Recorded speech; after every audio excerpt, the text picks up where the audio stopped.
Abra a sua Bíblia na segunda carta de Paulo a Timóteo, no capítulo 4, a partir do verso de número 9. Eu vou fazer a leitura usando a Nova Versão Internacional. E nós não projetamos o texto no telão, sempre para motivar você a trazer consigo a sua Bíblia. Diz assim o texto: procure vir logo ao meu encontro, pois Demas, amando este mundo, abandonou-me e foi para Tessalônica. Crescente foi para a Galácia e Tito para a Dalmácia. Só Lucas está comigo. Traga Marcos com você, porque ele me é útil para o ministério. Enviei Tíquico a Éfeso. Quando você vier, traga a capa que deixei na casa de Carpo em Trode e os meus livros, especialmente os pergaminhos. Alexandre, o ferreiro, causou-me muitos males. O Senhor lhe dará a retribuição pelo que fez. Previna-se contra ele, porque se opôs fortemente às nossas palavras. Na minha primeira defesa, ninguém apareceu para me apoiar. Todos me abandonaram. Que isso não lhes seja cobrado. Mas o Senhor permaneceu ao meu lado e me deu forças, para que por mim a mensagem fosse plenamente proclamada e todos os gentios a ouvissem. E eu fui libertado da boca do leão. O Senhor me livrará de toda obra maligna e me levará a salvo para o seu reino celestial. A Ele seja a glória para todos sempre. Amém. Que o Senhor aplique essa palavra ao meu e ao seu coração. Irmãos, eu acredito que os encontros humanos, eles devem promover paz e bem para a nossa vida. Mas o que eu tenho percebido, e de forma mais assídua nos últimos tempos, é que relações também são capazes de provocar muitas feridas. Eu tenho encontrado pessoas que sofrem por conta de desencontros, de convivências que se tornaram insalubres. Há certos tipos de vínculos que acabam gerando uma gangrena na alma, geram doenças de todos os tipos, fazem as pessoas sofrer. E esses encontros humanos, eles são de toda sorte, não só aqueles que se estabelecem pelo casamento, mas também tenho encontrado filhos machucados pelos pais, tenho encontrado distúrbios dentro das casas, relações parentais profundamente nocivas, às vezes um irmão contra o outro. Relações de amizades também, por vezes, têm um poder de destruir, de alterar interiores, de marcar o coração. E o resultado de tudo isso são pessoas sequeladas, são pessoas travadas na vida, são pessoas amarguradas, carregando dores das mais diversas. E pensando em trabalhar um pouco esse tema, eu queria essa manhã compartilhar com você o que Deus tem colocado no meu coração.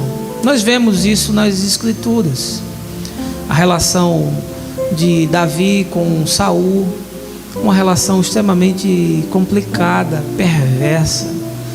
Saul, um homem cheio de inveja no seu coração, perseguindo Davi, a ponto de não ser mais possível o convívio. e no seu íntimo crescer um desejo latente de homicídio.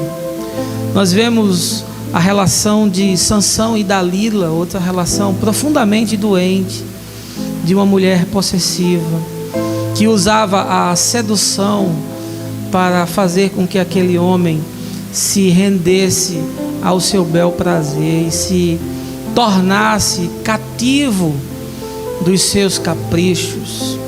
Nós encontramos nas Escrituras também os amigos de Jó, que eram aqueles amigos da religião, com um coração perverso, tentando naquela teologia de causa e efeito explicar a tragédia de Jó.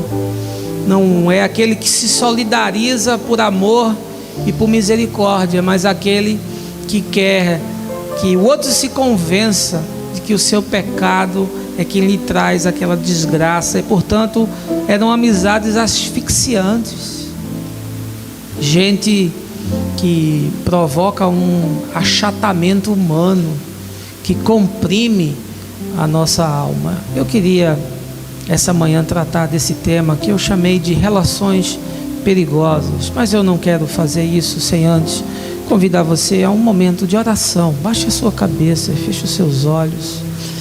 Pai, nós vivemos num tempo tão difícil em que os relacionamentos humanos provocam feridas, onde os encontros, Senhor, são por vezes nocivos, onde andar junto tem se tornado algo tão complicado, e convivendo com pessoas, e muitas destas, Senhor, na tua própria casa, na comunidade dos fiéis, tenham visto tanto sofrimento, gente incompleta, gente indefesa, gente insegura, mal amada, mal resolvida, por conta de traumas relacionais, por conta, Senhor, de ambiências que acabaram produzindo dor e enfermando o coração, destroem sonhos e esperanças. Essa manhã, Pai, através da tua palavra, fala conosco, consola-nos e abre o nosso entendimento pelo teu Espírito, para que saiamos daqui renovados na força do teu poder, no nome de Jesus. Amém. Queridos, essa carta de 2 Timóteo, uma carta das 3 pastorais de Paulo, ela tem um caráter muito mais intimista do que a primeira. Paulo pressente que o tempo da sua partida é chegado, e ele está abrindo o seu coração com o seu filho na fé, Timóteo, quase que passando a tocha para que Timóteo agora seja esse homem que vai marcar aquela geração. Os estudiosos afirmam que 2 Timóteo foi escrita mais ou menos entre os anos 66 e 68 depois de Cristo, quando Paulo está encarcerado em Roma, e pela segunda vez ele está sendo preso em Roma. Na primeira prisão, ele pôde alugar uma casa às suas expensas, e nessa casa ele podia receber pessoas, inclusive podia sair. A sua defesa havia sido entregue e ele gozava de certa liberdade tal que levou a sair de Roma para ir para Éfeso, e é justamente nesse deslocamento que ele é preso. Ele é trazido de volta à capital do império, um império que nesse momento está sendo conduzido por Nero, talvez o mais sanguinário e perverso dos imperadores romanos. E nesse tempo a perseguição está muito exacerbada, há muitas mortes por conta de se carregar o evangelho e de se professar o nome de Jesus. Portanto, quando Paulo é preso pela segunda vez, não obstante ele ser um cidadão romano, ele é colocado numa masmorra, ele não é mais levado à residência que ele havia alugado. E uma masmorra era um local insalubre, As pessoas não sobreviviam muito tempo, porque eram lugares fétidos, sem nenhum tipo de higiene, e você, subjugado ao frio europeu, a possibilidade de vida se reduzia consideravelmente. Além disso, Paulo ficou acorrentado como um criminoso, o que diminuía muito as suas possibilidades, porque ele já era um homem idoso. E é dentro desse contexto que essa carta de 2 Timóteo, ela é endereçada para o seu filho na fé, e depois é lida ali em todas as igrejas da Ásia Menor. Curioso é que quando você lê esse texto, você não vê Paulo se queixando das circunstâncias nas quais ele está acorrentado. Você não vê Paulo se lamentando das condições do presídio, nem fazendo qualquer queixa sobre o tratamento dos oficiais. Você não vê ele colocando nenhuma culpa em Deus por o ter abandonado. Não há no coração de Paulo nenhum sentimento de amargura, mas o tempo inteiro ele está falando de gente. Ele, no texto que nós lemos, cita Crescente, depois ele fala de Tito, depois ele fala de Lucas, depois ele fala de Marcos, depois de Tíquico, depois de Carpo. Ele está todo o tempo falando da sua preocupação e dos seus encontros humanos, e é isso que fica na vida, são as relações que nós travamos. Os encontros que nós temos ou tivemos, os relacionamentos que nós construímos das mais diversas ordens, isso é o grande tesouro da vida. Isso é o grande desafio do discípulo de Jesus, é construir vínculos, e vínculos que sejam duradouros, e vínculos que sejam saudáveis, e vínculos que produzam coisas boas e que nos edifique e que nos possa tornar pessoas melhores.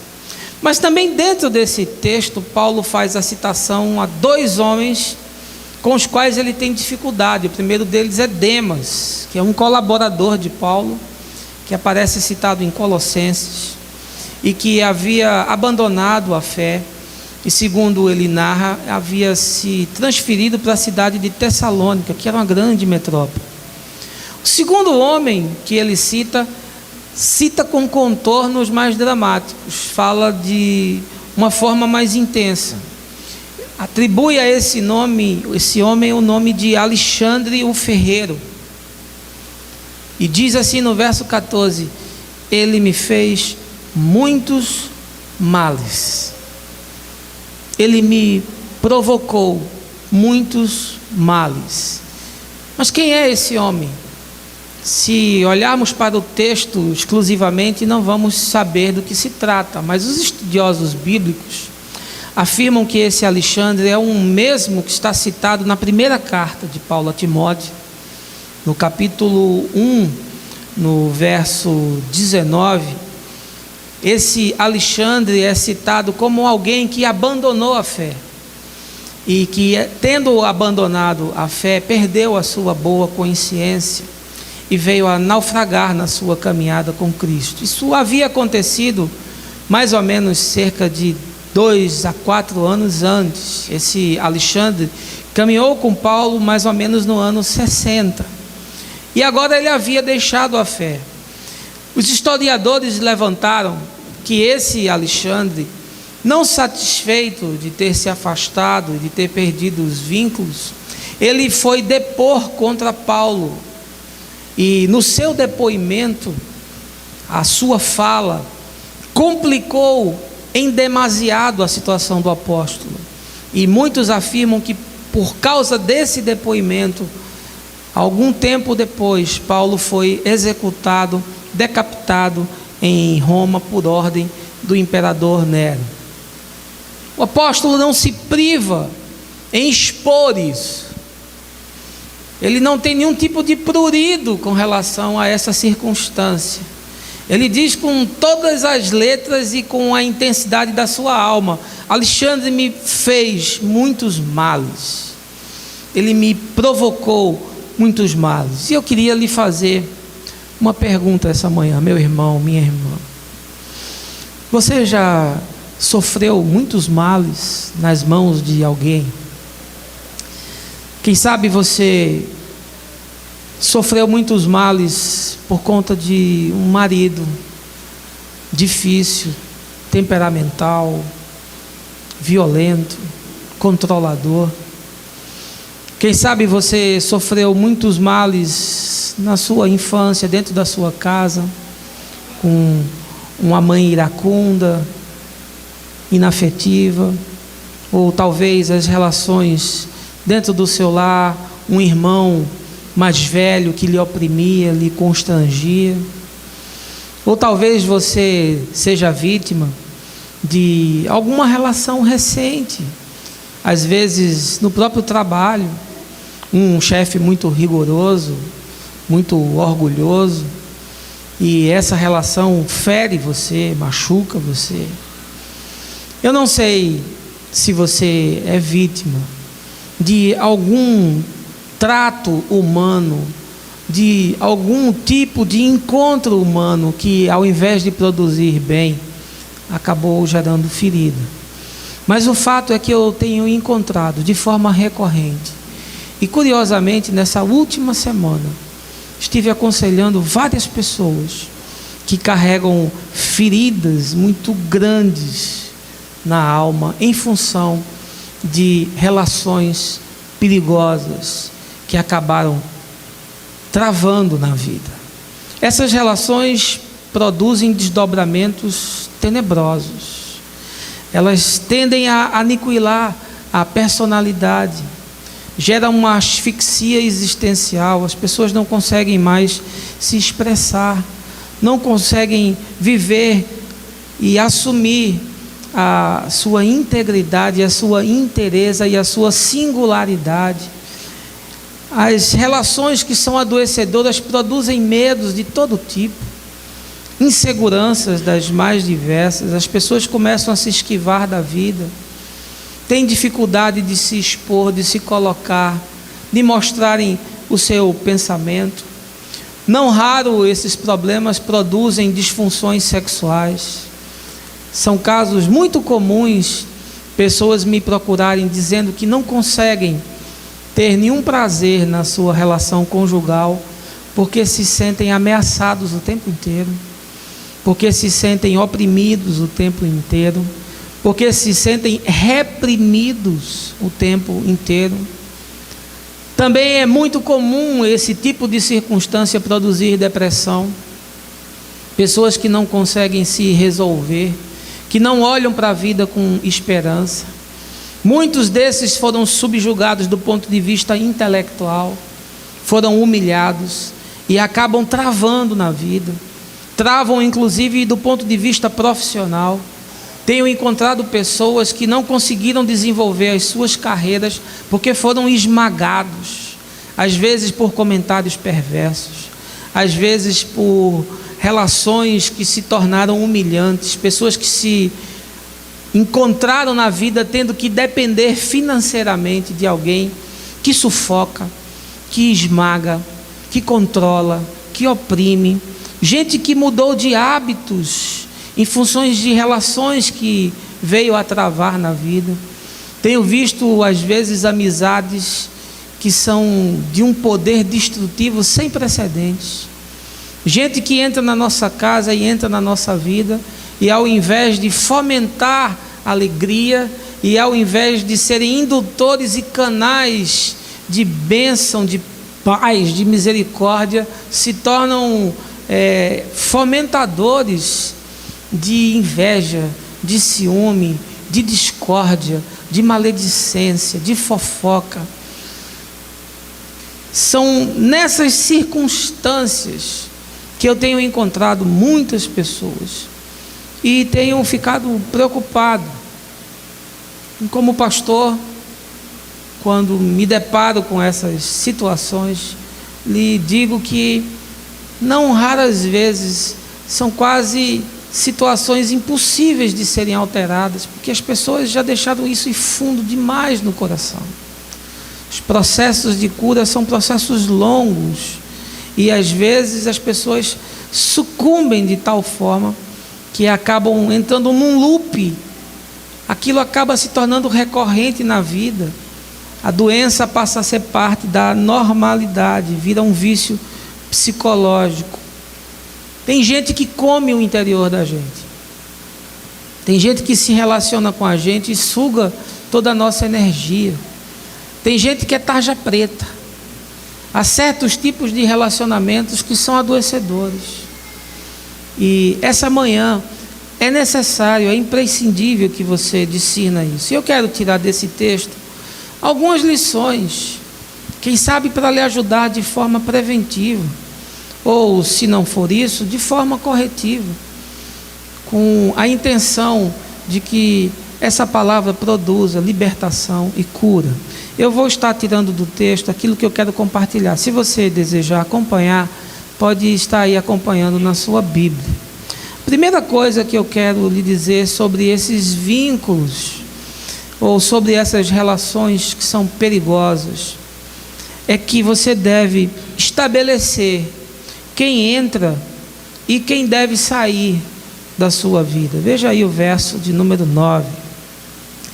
Procure vir logo ao meu encontro.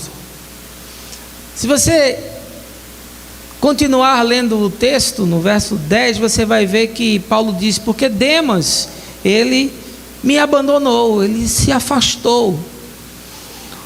Paulo sabia exatamente aqueles que estavam vindo ao seu encontro, estavam próximos de si, eram colaboradores e eram irmãos que repartiam cargas e eram pessoas nas quais ele podia confiar, mas também nunca se furtou de denunciar aqueles que lhe produziram mal e aqueles que o deixaram e aqueles que o abandonaram na sua caminhada.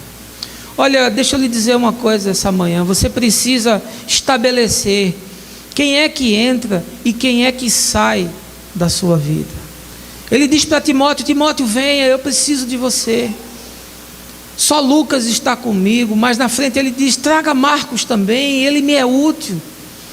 Mas ao mesmo tempo ele diz: olha, Demas se afastou e Alexandre me causou muitos males.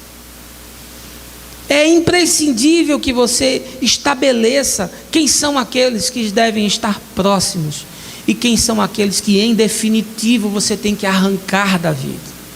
Há uma música de Milton Nascimento e Fernando Brant que eu gosto muito, chamada Encontros e Despedida. Inclusive eu escrevi um texto no meu livro que o título é Gente que Vem, Gente que Vai, e eu uso a introdução dessa música para falar sobre isso. E de fato, tem gente na nossa vida que vem, mas também tem gente que tem que ir. A canção diz assim, que tem gente que chega para ficar. E é verdade. Nós encontramos algumas pessoas na nossa caminhada que é gente boa de Deus, que chega para ficar. É gente que quando chega o ambiente clareia. Usando uma expressão de Paulo, aquele que vem com o bom perfume de Cristo. É gente bacana, é gente para cima, é gente que sempre tem uma palavra boa, é gente que sempre tem um comentário positivo, é gente que sempre olha para você com graça, com misericórdia. É muito bom quando a gente encontra gente assim, mas também eu quero lhe dizer que é exceção. Não é tão fácil encontrar pessoas que carregam esse espírito do Evangelho de Jesus.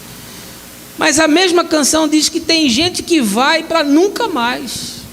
E já vai tarde, meu irmão. Olha, tem gente que partiu e já vai tarde. Porque é gente densa.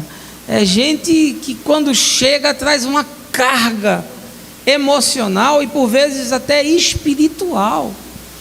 Gente negativa, gente amargurada, gente que resmunga de tudo, que reclama de tudo, que se queixa de tudo. É um buraco negro, nada ao redor dela consegue sobreviver.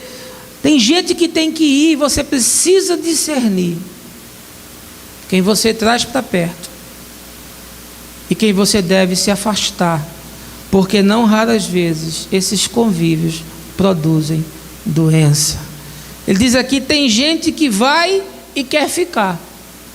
Olha, e esses às vezes você deve pensar se devem ficar mesmo, né? Se retirou, pense realmente se deve ficar, se deve ser mantido, se você deve abrir a casa e colocar na mesa, se você deve sair e ir para um local, porque tem vínculos que produzem em nós doença. Tem pessoas que se aproximam de nós com as intenções das mais diversas. E eu, como pastor, tenho aprendido a me preservar nos últimos tempos. A nossa casa sempre foi muito aberta. Nós sempre acolhemos todas as pessoas. E continuamos a fazer isso, mas com um pouco mais de prudência. Porque não raras vezes nós acabamos colocando ao nosso lado pessoas que produzem feridas em nós. Devemos sempre, de alguma forma, amar e acolher e cuidar das pessoas, mas para a preservação da sua alma, por vezes é necessário que você mantenha uma certa distância. Saiba quem você deve acolher e saiba de quem você deve se afastar. Há certo tipo de vínculo que tem prazo de validade, fim do qual não vale a pena você insistir nessa relação. Algumas pessoas me procuram dizendo: olha, eu terminei o meu namoro, eu terminei uma relação que eu tinha duradoura, e me conta em que ambiente ela vivia e de que era feito aquele encontro, e fica naquele drama tremendo, porque começa a experimentar o vazio da solidão. E às vezes as pessoas me perguntam: o que é que o senhor acha? Eu digo: olha, diante do que você me falou, parece que essa pessoa não tinha mesmo que ficar do seu lado. Essa relação já terminou, o prazo de validade dela já se extinguiu, e, portanto, é importante que você discirna isso. A segunda coisa que eu quero lhe dizer está lá no verso 14, na parte A do versículo. Diz assim: Alexandre o ferreiro causou-me muitos males, o Senhor lhe dará a retribuição pelo que fez. A segunda coisa que eu quero lhe dizer é que você precisa discernir a natureza de cada uma das suas relações. Quando Paulo fala de Alexandre, ele consegue explicitar exatamente qual é a percepção que ele tem daquele homem na sua vida. Ele não faz economia, ele não tem pruridos, ele não fica preocupado que haja mágoas e que hajam milindres. Não, Paulo diz: esse homem me causou muitos males, provocou feridas no meu coração. E você precisa discernir qual é a natureza dos relacionamentos que você tem, porque tem gente que lhe faz mal, tem gente que devora a sua alma. Olha, esse tipo de vínculo é vínculo para produzir doença e morte. Tem gente que é dotado de uma possessividade sem precedentes. Ele quer ser dono de tudo. Ele quer ser dono, inclusive, do seu pensamento. Ele quer ser dono do seu corpo. Ele quer ser dono da sua alma. Ele quer ser dono das suas coisas. Ele quer ser dono das suas escolhas. Ele quer ser dono dos seus amigos. Ele quer ser dono de tudo o que você tem, do que você faz e até do que você pensa.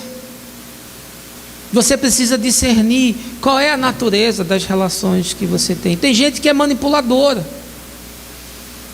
Tem gente que sabe fazer um caminho próprio para fragilizar você, que brinca com o seu coração e que joga com a sua alma. E isso não é porque a pessoa seja perversa, às vezes é, mas às vezes é a própria doença que produz esse tipo de comportamento. E você precisa discernir. Eu vejo às vezes mães manipulando os filhos já adultos, e fazendo chantagem, e usando circunstâncias e situações para manipular a pessoa. Eu vejo o marido manipulando a mulher. Eu vejo o filho manipulando os pais e tirando às vezes proveito do pai ou da mãe não ter tido muito tempo, não ter dado muita assistência. E aí a pessoa diz: olha, eu sou desse jeito porque você não me deu atenção. Olha, minha vida está desse jeito porque você não cuidou de mim. Cuidado. Você precisa discernir a natureza das relações que você possui para que você não adoeça. Tem pessoas que são sedutoras, são casanovas. Olha, esses são de um perigo sem precedentes. É gente que vive de conquistar, é gente que vive de seduzir e trata o outro como coisa, e usa e joga fora, e quando se sacia, joga no lixo, e vez ou outra retorna para ver se a casa ainda está vazia. Não se entregue a circunstâncias nem a pessoas que têm esse tipo de comportamento. Discirna quais são as suas relações. Tem gente que é violenta, não pode ser contrariado. Tem gente que parte mesmo para agressão.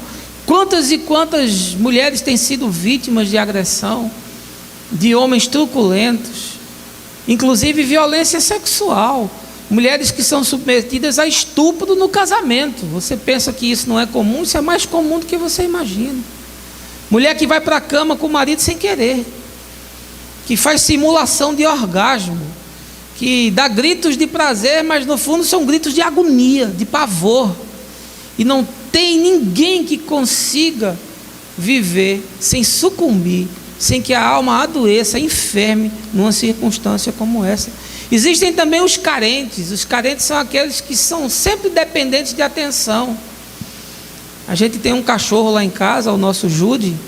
Por mais carinho que você dê a Jude, ele não se satisfaz. Fabiana diz: esse cachorro é eternamente carente.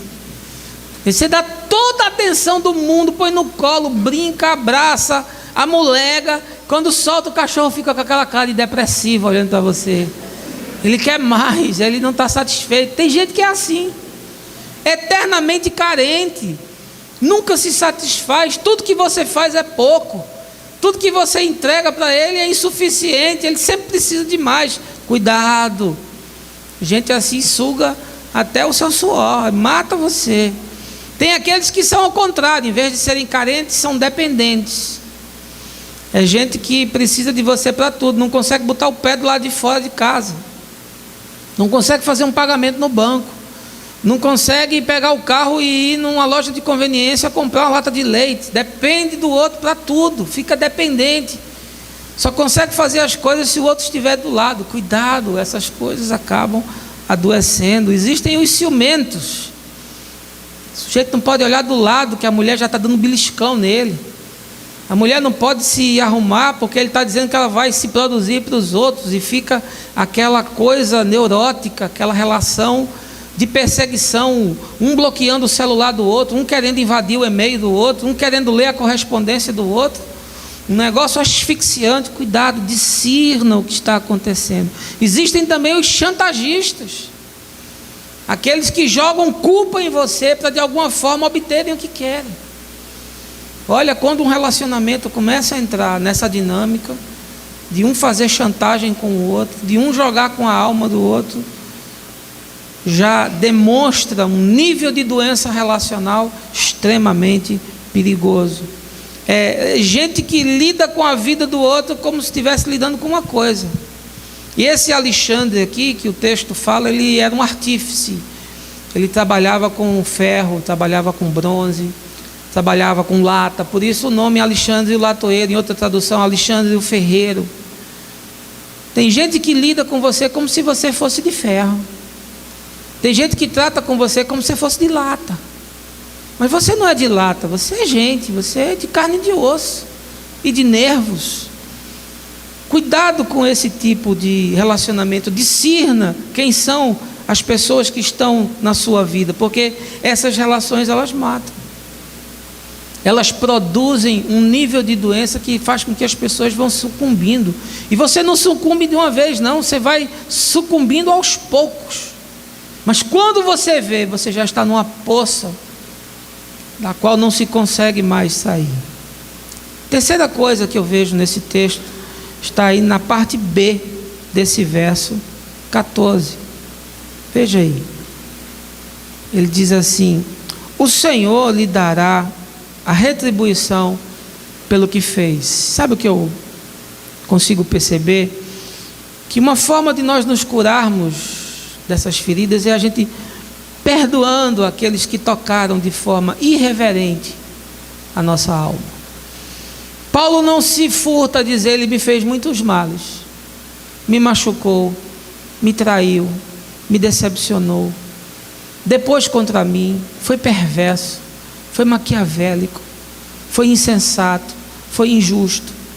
Mas ao mesmo tempo não carrega na fala de Paulo nenhuma amargura e nenhum espírito de vingança. Ele diz: o Senhor vai cuidar dessa causa, Deus é quem vai administrar esse problema. Eu não me levantarei como juiz do meu irmão, eu não me levantarei para lhe esfregar isso na cara, eu não vou me tornar o juiz e aquele que dará a sentença, nem vou retribuir na mesma moeda. Na cabeça de Paulo isso está muito resolvido. Ele liberou esse homem para seguir com a sua vida. Sabe o que é que aprisiona as pessoas? Às vezes uma vida inteira. Eu não consegui perdoar aqueles que tocaram a nossa alma, aqueles que não foram reverentes com a nossa dor, aqueles que não foram humanos no trato conosco. Olha, isso gera uma carga e um peso para arrastar na vida. Isso come a pessoa por dentro, porque se tem uma coisa que prende, é o ódio. Meus irmãos, o ódio é uma prisão que não tem grade, e o sujeito fica vivendo naquela masmorra, sendo alimentado por uma amargura que é um câncer que vai comendo a pessoa por dentro. E muitas vezes o outro nem toma conhecimento dessa carga que você carrega, dessa objeção que você tem, dessa ira que você construiu. Portanto, é uma coisa que faz mal única e exclusivamente a você. E ao invés de você liberar isso para que isso não se torne um veneno para você, você vai cultivando e cuidando desse mal e permitindo que ele vá destruindo a sua história.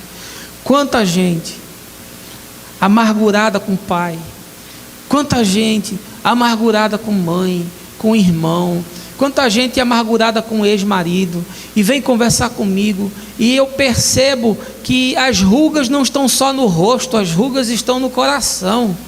Eu percebo que as dores não estão só na face, as dores se tornaram a alma em carne viva.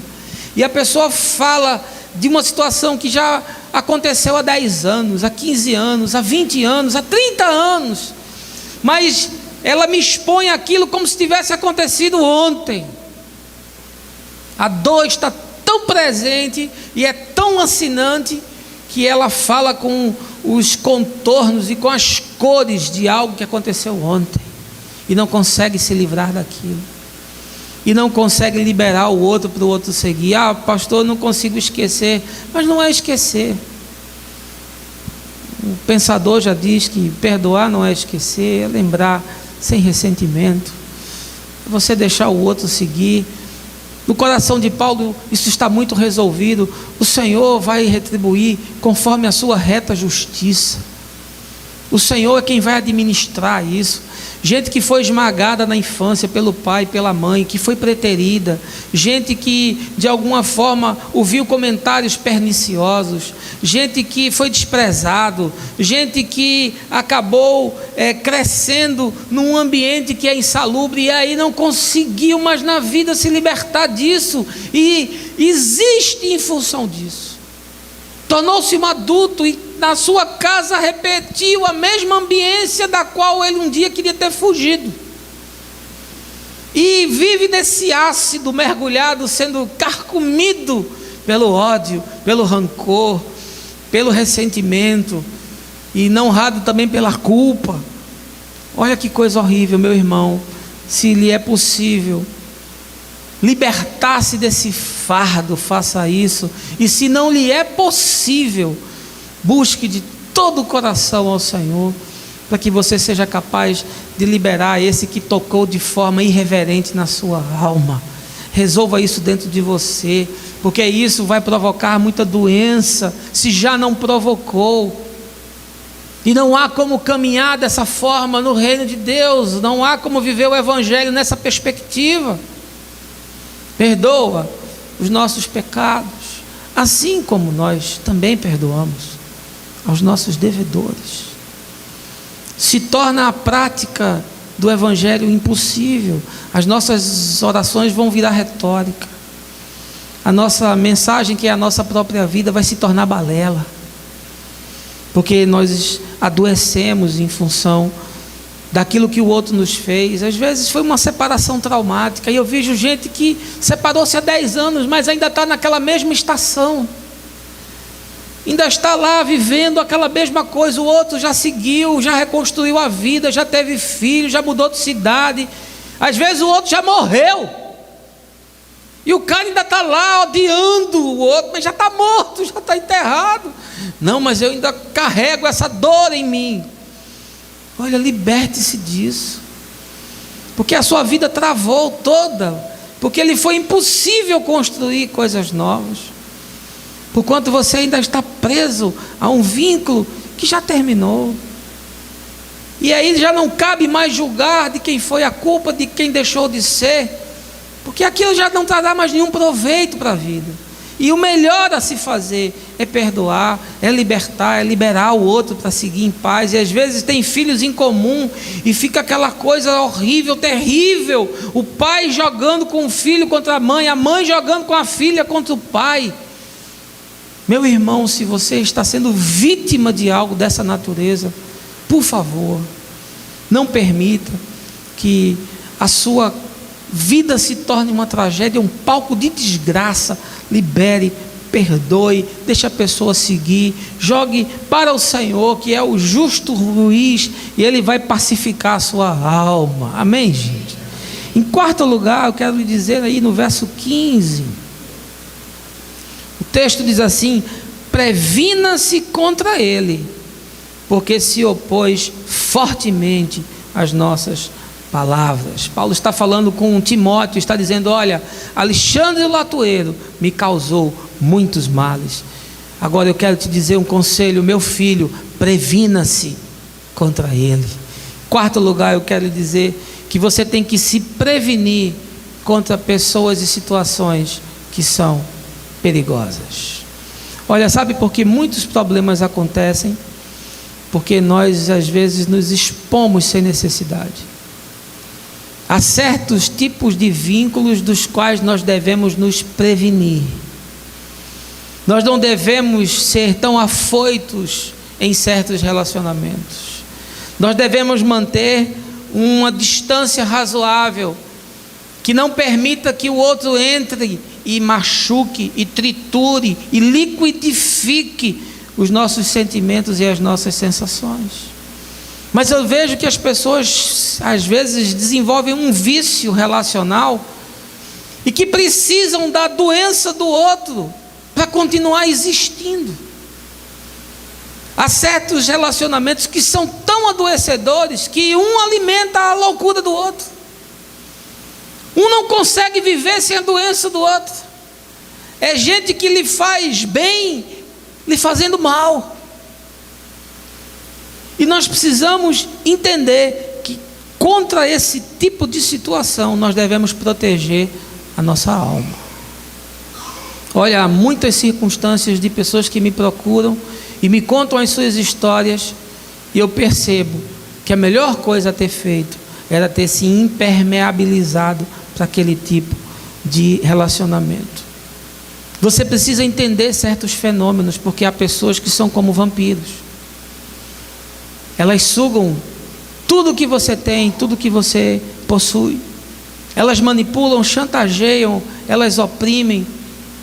E nós temos que nos prevenir contra esse tipo de situação, sobre o risco de adoecermos num curto espaço de tempo, se mantivermos tais vínculos. Aí as pessoas me perguntam: mas pastor, o que fazer quando é o marido?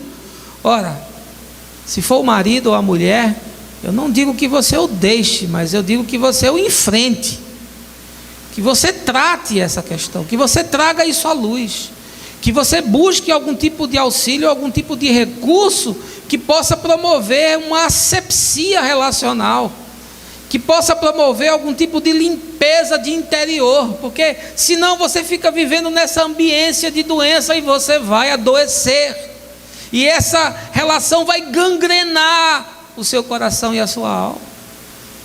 Previna-se contra certos tipos de situações. Há muitos contextos onde é possível se tomar atitudes e decisões preventivas que evitem as coisas acontecerem. Inclusive, nós contaminamos os nossos filhos, porque uma criança que cresce num ambiente onde há manipulação, onde há chantagem, onde há violência, mesmo que seja violência emocional, onde há toda sorte de desencontro nas relações, ela vai crescer num lugar tão doente que vai reproduzir depois isso na vida adulta. Quantos eu encontro que reescreveram as histórias dos seus pais? Recentemente nós pregamos aqui sobre isso. Pessoas reeditando histórias, porque aquela é a única referência que elas possuem. Seja firme, meu irmão. Não se deixe manipular. Previna-se contra determinados vínculos. Paulo foi muito prudente quando advertiu Timóteo e disse: olha, muito cuidado com ele, porque ele me causou muitos males. Previna-se contra ele. Não vá de peito aberto. Não entre no mar revolto. Não se lance na intenção de fazer aquilo que você não pode fazer. Saiba quais são os seus limites. Às vezes as pessoas, até na intenção de ajudar, naufragam junto com o outro. Dizem que o salva-vidas nunca salva a pessoa enquanto ela está com força e está se debatendo no momento que está se afogando, porque diz que se tentar fazer isso, o pânico é tão grande que morre os dois. Ela espera que haja uma exaustão para que então o socorro chegue. E às vezes é preciso que você permita que as pessoas cheguem a uma exaustão. Há muitas pessoas que me procuram para aconselhamento e às vezes eu deixo que aquela situação se prolongue. Evito um confronto mais firme, porque eu percebo que ela ainda não chegou num estado de perceber nem de se arrepender. Fica recalcitrando contra os aguilhões, para usar um termo aqui de Paulo no livro de Atos. Ele fica indo contra o óbvio, fica remando contra a maré, insistindo naquilo que é impossível. E a melhor forma, às vezes, de você ajudar é não fazer nada. A arte da guerra, Sun Tzu, agir pelo não agir. Tem hora que a melhor coisa a fazer é não fazer nada, até que o outro esteja numa situação e dentro de um raio onde seja possível você chegar e ajudar. Portanto, previna-se. Há certos tipos de vínculos que produzem muito mal. Cuidado com pessoas que você leva para a sua casa. Cuidado com pessoas que se tornam às vezes amigos de ocasião. Gente que acabou de chegar e começa a mudar a rotina da sua vida, lhe levando a circunstâncias e ambientes que não fazem mais parte da sua vida. Cuidado com isso, meu irmão. Você é livre para ir e vir, entrar em qualquer lugar, com toda certeza, e espero que você tenha maturidade para fazê-lo. Mas cuidado com aqueles que alteram muito drasticamente a sua rotina e a sua vida, lhe levando a fazer inclusive coisas que você não pode fazer. Previna-se contra esses. Em quinto lugar, eu quero lhe dizer aí no verso 16, Paulo diz assim: na minha primeira defesa, ninguém apareceu para me apoiar, todos me abandonaram, que isso não lhes seja cobrado. Quinto lugar, meu irmão, penúltimo lugar, eu quero lhe dizer: abrace com dignidade a solidão, não sucumba à tirania relacional. Paulo está dizendo: olha, Timóteo, eu fui lá no tribunal, fui me defender, mas ninguém me procurou, ninguém estava comigo, ninguém se pôs do meu lado. Poxa, tanto que eu gastei em prol das pessoas, tantos que eu abençoei, tantos que eu visitei, tantos que eu cuidei, tantos que eu assisti, tantos que eu ouvi, estava sozinho, ninguém se colocou ao meu lado. Que isso não lhe seja cobrado. Sobretudo você que cuida de gente, meu irmão, você que lidera pequeno grupo, você que é pastor, você que exerce alguma liderança na casa de Deus, saiba, isso aqui vai ser uma constante na sua vida. Você vai ser sempre tratado muito menos do que você gostaria. Você sempre vai ter uma expectativa e as pessoas vão corresponder muito menos. Eu talvez por conta de tantos anos, já mais de 30, esteja começando agora a me acostumar a não ter mais expectativa de nada nem de ninguém, porque foram tantos descasos e foram tantas as circunstâncias em que eu fui tratado sem nenhuma consideração, que você ou vai se tornar um ser totalmente amargurado, ou você fica completamente imune, fazendo as coisas com paz e com alegria, sem esperar nenhum tipo de retorno. E o que Paulo diz aqui: eu estava completamente só, mas eu não quero que isso pese sobre ninguém. Mais uma vez, Paulo se mostra extremamente bem resolvido com a sua solidão. E olha como é difícil ficar só. Fernando Pessoa diz que a solidão é a possibilidade do isolamento. E aí ele conclui: se te é impossível ficar só, nasceste escravo. Meu amigo, minha amiga, meu irmão, minha irmã, como eu encontro gente que adoeceu porque não conseguiu ficar só, porque não foi reverente com a sua própria alma e com a sua própria dor. E nós vivemos em nosso tempo essa tirania do relacionamento. Pessoas que não estão com alguém são muitas vezes taxadas como pessoas problemáticas, pessoas complicadas. A pessoa chegou numa determinada idade e não constituiu família, é muitas vezes rotulado como alguém extremamente complicado. E essas pessoas inclusive são às vezes segregadas de eventos e de encontros e de círculos por conta dessa característica. Mas eu quero lhe dizer, independente da solidão com a qual você tenha que lidar, abrace essa solidão com respeito por você mesmo. Não sucumba à tirania de se fazer acompanhar por alguém que vai comer a sua alma, por alguém que vai produzir algo nocivo no seu coração e que vai envenenar a sua rotina. Há relacionamentos que são profundamente adoecedores. Não sucumba a isso, e nem também se torne uma vítima do mundo, dizendo: ninguém me quer, ninguém me ama, ninguém gosta de mim, eu sou tão esquecido, a vida foi tão dura comigo. Nem caia num extremo, nem se renda ao outro, nem torne-se vítima da vida, e nem, por outro lado, se renda à tirania de ter um relacionamento, mesmo que esse relacionamento provoque morte no seu coração. Fuja disso. Paulo diz: eu estava sozinho, fui para o tribunal sozinho, não tinha ninguém comigo. De tantos os que eu abençoei e dos que eu cuidei, ninguém veio, ninguém me deu uma palavra, ninguém me deu um telefonema, ninguém se aproximou para cuidar da minha fraqueza. Mas que o Senhor não lhes impute isso. É a fala de alguém que está resolvido no seu coração, está desembaraçado. Não se torna para ele um flagelo na vida caminhar sozinho. Tem gente que não consegue acabar um relacionamento e ficar uma semana sem construir um novo vínculo. São francos atiradores. Cuidado com isso, meu irmão. Cuidado, porque a experiência mostra que o coração precisa de um tempo para sossegar. A experiência mostra que há certos vínculos que precisam ser processados como luto. Nós precisamos dar um tempo para que a nossa alma se restabeleça, para que ela respire, para que ela seja hidratada com o amor e com a graça de Deus. E a gente já se lança num outro relacionamento, já fica ávido por construir um outro encontro, porque não podemos ficar só, porque não conseguimos ficar só. Eu não estou dizendo que ficar só é uma coisa boa. Eu sou filho único, eu entendo muito de solidão. O primeiro capítulo do meu livro é logo um texto sobre solidão. Sofro de distâncias. O título é sugestivo. Portanto, eu sei bem o que é solidão. Mas eu quero lhe dizer: busque apoio, busque amigos que possam lhe acolher, busque gente boa que possa estar junto e se tornar esteio e abrigo na sua solidão, mas não sucumba a um relacionamento tirânico. E em último lugar, aí no verso 18, Paulo diz assim: o Senhor me livrará de toda obra maligna e me levará a salvo para o seu reino celestial. A Ele seja a glória para todos sempre. Amém. Em último lugar, eu quero lhe dizer: confie na providência e no livramento de Deus.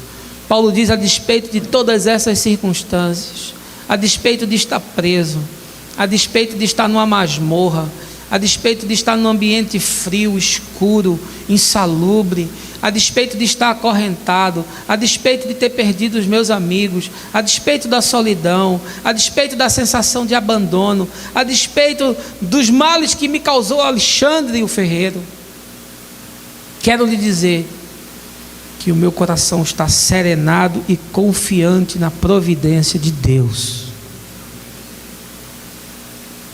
Olha, eu não sei qual é a circunstância na qual você está, mas há determinados acontecimentos nas nossas vidas que são livramentos.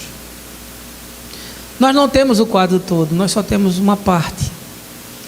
Não conseguimos às vezes entender por que a vida tomou um determinado rumo. Ontem eu estava com os neuróticos anônimos, fui convidado para estar com aquela gente boa lá, e tivemos uma tarde muito proveitosa. E eu estava conversando com eles, que são vítimas, não raras vezes, desse tipo de circunstância, dizendo: olha, muito mais do que você perguntar por que isso aconteceu, mude o paradigma e comece a perguntar para que isso aconteceu. Olha, existem tragédias que são grandes livramentos de Deus. Existem às vezes descaminhos que geram um caminho na vida. Existem às vezes desencontros que produzem encontro. E você precisa estar atento a isso para não ficar dependendo de situações e de relações perigosas e adoecedoras, e nunca estando pronto e se abrindo para o novo que Deus gostaria de produzir. Me lembro muito do salmista no Salmo 91, ele diz: na sua solidão eu estarei com ele. Deus está conosco em toda e qualquer situação, meus irmãos. O Senhor é a nossa cidadela, Ele é o nosso libertador. Salmo 116, o salmista diz: laços de morte me cercaram, angústias do inferno se apoderaram de mim, a tal ponto que eu caí em tribulação e tristeza. E aí o texto diz: então eu invoquei o nome do Senhor, compassivo e justo é o Senhor. Aleluia. Deus cuida de nós, Deus nos assiste nas nossas fragilidades, Deus usa os mais diversos recursos e usa inclusive aqueles que estão ao nosso lado. Usa os nossos amigos, os nossos líderes para cuidarem de nós, para nos advertirem, para nos consolarem, para nos confrontarem, para nos confortarem. Deus sempre tem interesse num coração aflito e quebrantado. Diz a Escritura: não desprezarei, não rejeitarei. Entenda, e é o que Paulo nos ensina nesse texto tão rico de Timóteo, que nós devemos confiar na providência, no cuidado, na soberania, na ação de Deus. Se você ainda não entende o quadro todo, porque você só tem uma parte do quebra-cabeça, confie que o Senhor te levará a bons pastos, que o Senhor te levará às águas de descanso, que Deus lhe levará a caminhar no caminho da paz e do bem, que você encontrará a misericórdia e habitará na casa do Senhor por todos os dias da sua vida. Amém, queridos? Tem um filme na década de 90, talvez você tenha assistido, filme muito bom, que fala de uma relação dessa muito perigosa, e o título era Dormindo com o Inimigo, um suspense psicológico, que foi na verdade um filme produzido a partir de um livro da escritora Nancy Price, e que foi estrelado pela Julia Roberts. Nesse filme, uma mulher se encanta com um amante sedutor, carinhoso, generoso, atencioso, tudo de bom, e ela acaba se casando com esse homem, mas após o casamento ele se revela um ser extremamente tirano, se transforma num indivíduo compulsivo e violento, e aquela relação se torna uma relação adoecedora, e ela começa a sofrer horrivelmente por conta daquilo. Passado um determinado tempo, numa certa noite, eles estão velejando na praia onde eles tinham casa, e aí cai uma tempestade sobre o mar, e ela então simula um acidente, como se ela tivesse caído do barco e se esconde numa boia daquela que existe nas praias, e ela é dada como morta. E a partir daí ela se muda de cidade, ela muda de vida, ela muda de nome, ela esquece o passado e começa a construir uma nova história. O tempo se passa e, por uma série de circunstâncias, esse marido acaba percebendo que foi enganado. E aí ele, de forma insana, começa a procurá-la e contrata um detetive para achá-la, até que consegue localizada numa cidade no Iowa e vai ao seu encontro. Ela já havia começado um relacionamento com uma outra pessoa.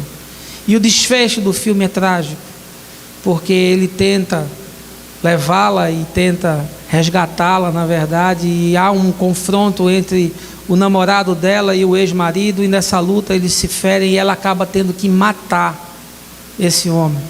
Uma relação perigosa, e nada mais oportuno do que o título, Dormindo com o Inimigo. Você é vítima de uma relação desse tipo? Você está vivendo uma relação desse tipo? Eu sei que isso produz uma agonia tremenda na vida.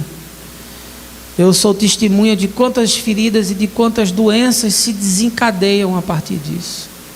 Eu tenho sido recorrentemente procurado por gente espedaçada, que se tornou um mulambo existencial, com a alma toda recortada por conta de vínculos que são adoecedores.